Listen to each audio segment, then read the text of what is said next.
आप सब जानते हो, और मैं फिर कहता हूँ, आप समाजवादी लोगों ने इस बार इतनी तैयारी कर ली है कि बीजेपी को बुरी तरह हराएंगे, बुरी तरह बीजेपी हारेगी।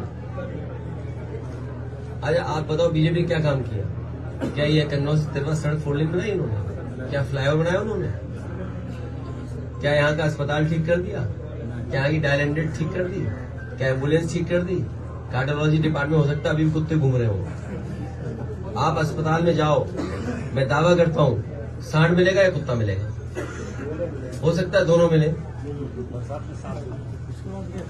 तो सोचिए आप, एक अच्छे हॉस्पिटल का, एक अच्छे मेडिकल कॉलेज की स्थिति क्या कर दी आपने? आपको कार्यक्रम करना है तो वही ऑडिटोरियम चाहिए आपको मेडिकल कॉलेज का। अरे आपको आपकी आइडियोलॉजी का ज्ञान बांटना है तो आपको ऑडिटोरियम चाहिए, लेकिन आपको अपनी जान बचानी है, उसके लिए बजट नहीं देंगे आप। क्या आपका कैंसर वाला डिपार्टमेंट चालू हो गया?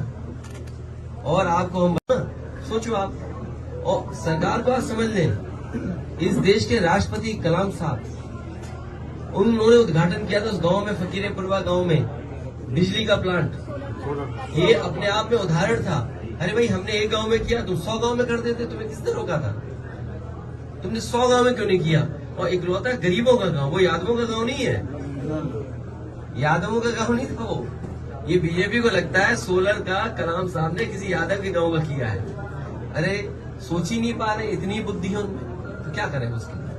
कलाम साहब राष्ट्रपति रहे, उनका उद्घाटन किया हुआ बंद करा दिया। ये उम्मीद करोगे इनसे? ये देशभक्त लोग हैं, ये ढोंगी लोग हैं। सोचो, राष्ट्रपति का जो अपमान करते हो, उनसे बड़ा ढोंगी नहीं हो सकता कोई, उनके अंदर राष्ट्रप्रेम नहीं हो सकता। जो राष्ट्रपति के उद्घाटन किया हुआ प्लांट को बंद कर दें, वो कभी भी राष्ट्रभक्त नहीं हो सकते। परिवारवाद पर राहुल गांधी ने अमित शाह और राजनाथ पर सवाल उठाए, क्या कहेंगे? अरे दो ही है क्या? योगी जी? अरे यार, तू कैसी बातें करते हो भाई? अब मैं बताता हूँ, मैंने तो सदन में कहा, परिवारवाद की अगर किसी ने सबसे पहले ले जा रहे हैं विकास, ये पता ही नहीं लग रहा। और जो जनता को दुख और तकलीफ मिली है, बताओ, डेंगू जैसी बीमारी का इलाज नहीं इनके पास। बीजेपी के लोग सपना दिखा रहे हैं क्या, हम विश्व गुरु बनेंगे। एक मच्छर काट ले, डेंगू का मच्छर काट ले तो जान चली जा रही है। डेंगू के बीमार लोग अस्पताल में एक बेड में 2 उसी में पैसे ढूंढ रही है सरकार। आप पता करिए, पर्यावरण के एनओसी में सरकार पैसा ढूंढ रही है, और बीजेपी के नेताओं को एनओसी की जरूरत नहीं। जिस तरीके से जीरो टॉलरेंस बीजेपी के नेता कार्यकर्ताओं को है कि वो किसी को भी पीट सकते हैं। एक कानपुर में उद्योगपति उद्यमी को इतना मारा, उसकी आंख की रोशनी चली गई। सोचिए आप, ये इन्वेस्टमेंट है इनका, ये इन्वेस्टमेंट लाने का तरीका है कि अगर उद्योगपति है, किसी बात को लेकर के विवाद हो जाएगा तो इतना मारेंगे कि आंख की रोशनी चली जाए। ये इन्वेस्टमेंट करने का तरीका है इनका, ये जीरो टॉलरेंस की पॉलिसी है। और एक किसान जिसको धोखा देकर आजम खान साहब के ऊपर लगातार इसी तरह का हमला हो रहा है, और बड़ी साजिश की वजह से उनके साथ इस तरह का व्यवहार हो रहा है।